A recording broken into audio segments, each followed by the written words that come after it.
اب ایک سوال پیدا ہو سکتا ہے کہ براق لانے کی کیا ضرورت تھی؟ براق لانے کی کیا ضرورت ہے؟ تو اس کے جواب میں ایک بات پہلے سمجھا چکا ہوں اشارتاً، اس کو ریپیٹ کرتا ہوں۔ ایک ضرورت تو یہ تھی، یہی ثابت کرنے کے لیے کہ آقا علیہ السلام کا معراج، اسراء اور معراج جسم و روح کے ساتھ اکٹھا ہو رہا ہے۔ سواری اس بات کی دلیل ہے کہ کوئی سوار ہو کر جا رہا ہے، یہ نہیں کہ خالی خواب میں یا روح کے ساتھ اوپر سفر کر رہے ہیں۔ براق اس لیے لایا کہ ثابت ہو کہ جسمانی معراج ہو رہا ہے، جسمانی معراج ہو رہا ہے۔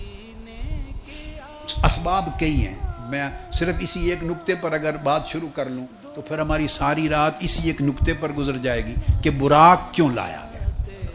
ساری رات اسی ایک، ہر چیز آگے پیچھے چھوڑ دیں گے تو ایک رات صرف اس ایک حکمت کے بیان کے لیے بھی کافی نہیں ہے۔ اس میں درجنوں حکمتیں اور توجیحات آتی چلی جائیں گی۔ میں نہیں جانا چاہتا، تھوڑا تھوڑا کر کے اکثر چیزوں کو، ساری تو نہیں کہتا، اکثر ضروری چیزوں کو تھوڑا تھوڑا کر کے کور کرنا چاہتا ہوں۔ تو دوسری حکمت بیان کرتا ہوں کہ براق کیوں لایا گیا۔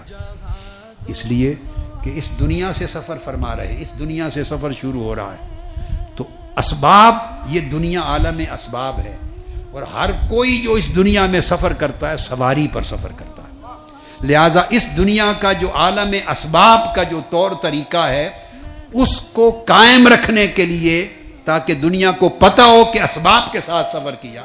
آقا علیہ السلام کو اگر معراج سفری آسمانوں سے ہوتا تو شاید براق نہ لایا جاتا۔ سفر چونکہ اس دنیا عالم اسباب سے ہوا ہے، اور ہر کوئی جب سفر کرتا ہے تو سواری پہ سفر کرتا ہے، سفر کرتا ہے تو سواری پہ سفر کرتا۔ اس لیے سواری لائی گئی تاکہ آقا علیہ السلام کے سفر کی جو ہیئت ہے، سفر کی جو شکل ہے، وہ عالم اسباب کے طریقوں سے مطابقت کر جائے، عالم اسباب کے جو طور طریقے ہیں ان کے ساتھ موافقت ہو جائے، اور اسی سے ثابت ہو کہ واقعی جسمانی معراج ہو۔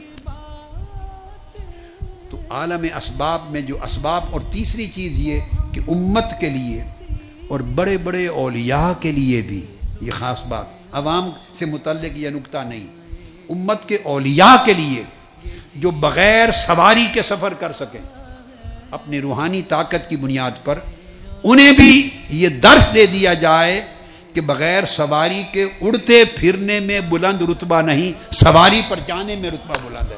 یہ آقا علیہ السلام کی سنت ہے۔ تدبیر کو چھوڑنا بلند مقام نہیں ہے، تدبیر کی سنت کے مطابق چلنا یہ بلند رتبہ ہے، تاکہ جو روحانیت والے لوگ ہیں، اولیاء ہیں، صالحین ہیں، اللہ والے اور ایمان رکھنے والے مومنین، ایمان والے مسلمان، ان کو معلوم ہو جائے کہ تدبیروں کو اور اسباب کو چھوڑ کر پرواز کرنا اور چھوڑ پر آرزویں رکھنا، تدبیر و اسباب کو چھوڑ کر، یہ سنت محمدی کے خلاف ہے۔ آقا علیہ السلام سے بڑھ کر تدبیر اور سبب کے بغیر سفر کی طاقت اور کون رکھ سکتا ہے کائنات؟ آقا علیہ السلام سے بڑھ کر تدبیر اور سبب کے بغیر کوئی طاقت رکھ سکتا ہے؟ آپ سے بھی زیادہ یا آپ جتنی؟ کوئی نہیں۔ پھر لے جانے والے ساتھ جبرائیل ہیں، جبرائیل ساتھ ہو تو اس سے بڑھ کر بھی پھر کسی اور کی طاقت ہو سکتی ہے؟ بدون تدبیر، بغیر سبب کے جائیں، اور پھر اللہ فرمائے کہ اللہ لے کر گیا، اللہ کی ذات ہو لے جانے والی، اور پھر بغیر تدبیر کے ہو۔ اب بات کو سمجھیں، آقا علیہ السلام خود جانے والے ہوں، تدبیر کی حاجت ہے؟ تدبیر اور سبب کی محتاجی ہے؟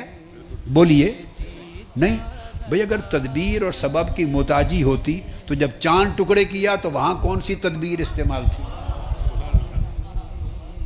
آقا علیہ السلام کو کون سی محتاجی ہے تدبیر اور سبب کی؟ اگر تدبیر اور سبب کے محتاج ہوتے تو جب ڈوبے سورج کو پلٹایا تو کون سے رسے باندھے ہوئے تھے پلٹانے کے لیے؟ کون سی تدبیر تھی؟ جب درختوں کو زمین سے بلا کے تو جڑوں سمیت کھینچ لیا، سجدہ گیر ہو گئے. جب پتھروں نے کلمہ پڑھا، مردے زندہ ہو گئے، انگلیوں سے پانی پھوٹ پڑا، تو کون سی تدبیریں تھیں وہاں استعمال ہوئی؟ تو آقا علیہ السلام کے تو سینکڑوں معجزات بغیر تدبیر کے، بغیر تدبیر کے کر سکتے ہیں. تو جو بلا تدبیر اتنی بڑی طاقت جن کو اللہ نے عطا کی ہو، وہ سفر کرتے ہوئے اللہ کی بارگاہ کی طرف اگر تدبیر کو نہ چھوڑیں اور سبب کو نہ چھوڑیں اور سوار ہو کے جائیں، تو آقا کی امت میں لوگ تدبیر چھوڑنے لگے تو یہ کون سی بڑائی کی بات ہوگی؟ اس سے یہ نقطہ اخذ کرتا ہوں، براق کی سواری سے اخذ کرتا ہوں. جو بیمار لوگ ہیں وہ علاج نہیں کرواتے، کہتے ہیں خالی دم سے ٹھیک کر دیں. تو دم برکت کا عمل ہے، اس سے برکت ہوگی، مگر علاج کی تدبیر کو چھوڑنا نہیں چاہیے، یہ سنت کے خلاف ہے. میں براق سے اخذ کر رہا ہوں یہ نقطہ، آپ کو سمجھ آئی ہے؟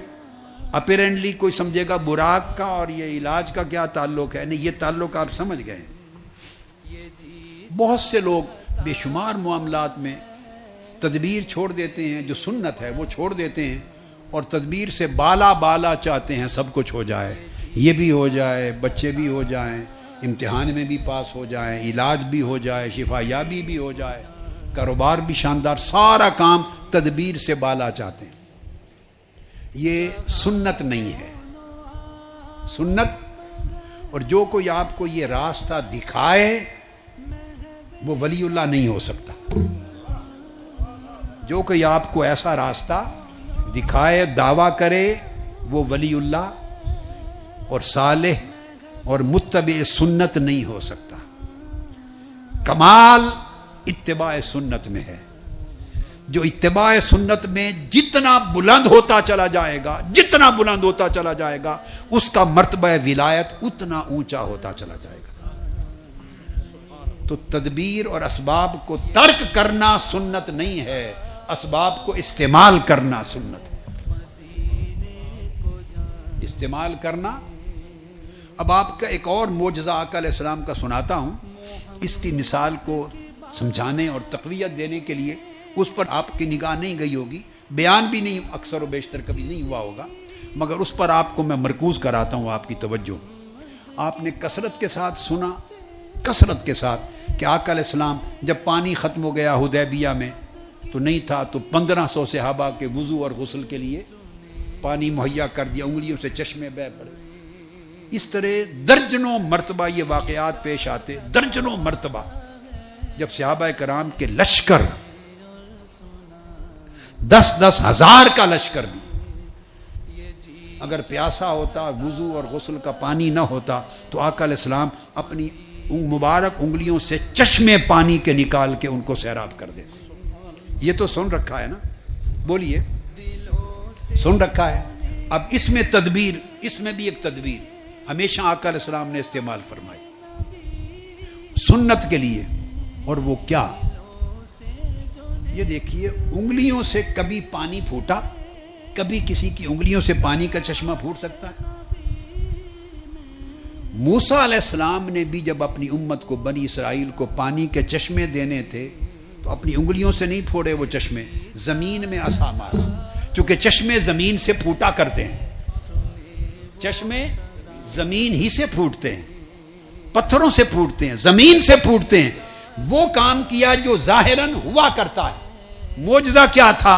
وہ چشمہ نہیں تھا، آپ کا عصا لگا اور چشمہ پھوٹ پڑا، یہ معجزہ تھا. اور آقا علیہ السلام کا معجزہ موسیٰ علیہ السلام کے معجزہ سے 100 گنا زیادہ طاقتور تھا، 100 گنا زیادہ عظیم تھا. وہاں چشمے کا پھوٹنا معجزہ تھا، مگر زمین سے پھوٹنا عادت ہے. آقا علیہ السلام نے چشمے پھوڑے مگر زمین سے نہیں، انگلیوں سے پھوڑے. انگلیوں سے کبھی چشمے نہیں نکلتے. یہ گوشت اور پوست کی انگلیاں ہیں، اس میں سے چشمے کیسے نکلیں؟ اب بات کو سمجھے. چشمہ موسیٰ علیہ السلام نے بھی جاری کیا، مگر وہاں سے جاری کیا جہاں سے جاری ہوتے ہیں، ٹھیک ہے، اس جگہ نہیں تھا، مگر ہوتے زمین سے ہی ہیں.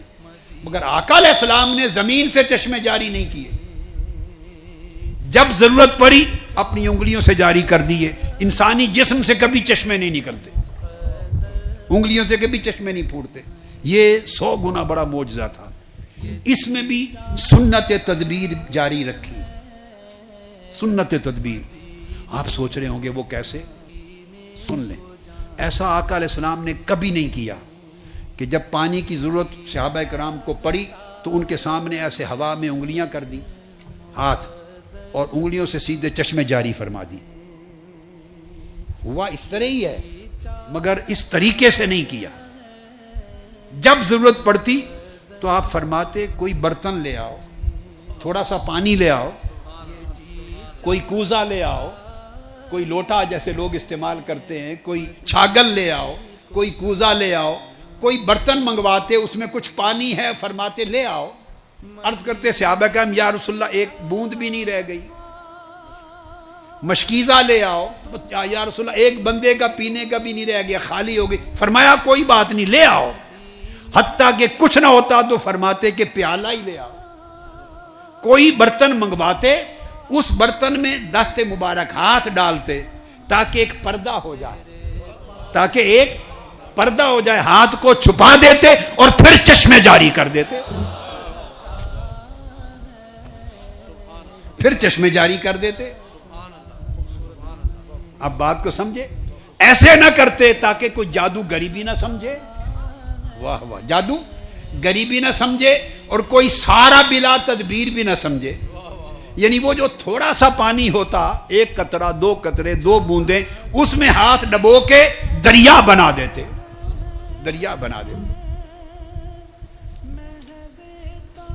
کسی کی کھجوریں بڑھا دی تو ایسا نہیں کرتے تھے کہ ایسے زمین پہ کھجوروں کا انبار لگا دیا، نہ، 2 4 5 کھجوریں ہیں چھاگل میں، اس میں رکھ لو، ہاتھ ڈال دیتے اور کہتے اس کو کھولنا نہیں، تمہاری نسلیں کھاتی رہیں گی، ختم نہیں ہوگی۔ اور حضرت ابو ہریرہ فرماتے ہیں کہ سیدنا عثمان کے زمانے تک 25 سال ہماری نسلیں کھاتی رہے اور میں بھی کھاتا رہا، ورنہ ایک دن کی کھجوریں تھی، ایک دن صبح اور شام کھائی جاتی۔ تو ہاتھ ڈال کر پردہ رکھ کر اسی کو سمندر بنا دیتے۔ تو یہ تدبیر بھی اختیار کرتے کہ تاکہ 2 بوند پانی بھی ہے، چند کھجوریں بھی ہیں، ان کو بڑھا کرتے، تخلیق کرتے، تخلیق، مگر شکل تکثیر کی رکھتے، یعنی پیدا کرتے، پانی پیدا کرتے مگر شکل ایسی دکھاتے جیسے زیادہ فرما رہے۔ سمجھ آئی بات کی آپ کو؟ جی، تو یہ براق سے بات چلی تھی کہ براق پر سفر اس لیے فرمایا تاکہ سبب کو استعمال کرنا، تدبیر کو استعمال کرنا سنت ثابت ہو جائے کہ اس سے بڑا معجزہ کیا ہوگا۔ اللہ کی بارگاہ میں جانا، معراج، اس سے بڑا تو کوئی معجزہ نہیں ہے نا، یہ آخری حد ہے۔ اس معجزے میں بھی آقا علیہ السلام نے تدبیر کی صورت کو اور سبب کو کاٹا نہیں ہے۔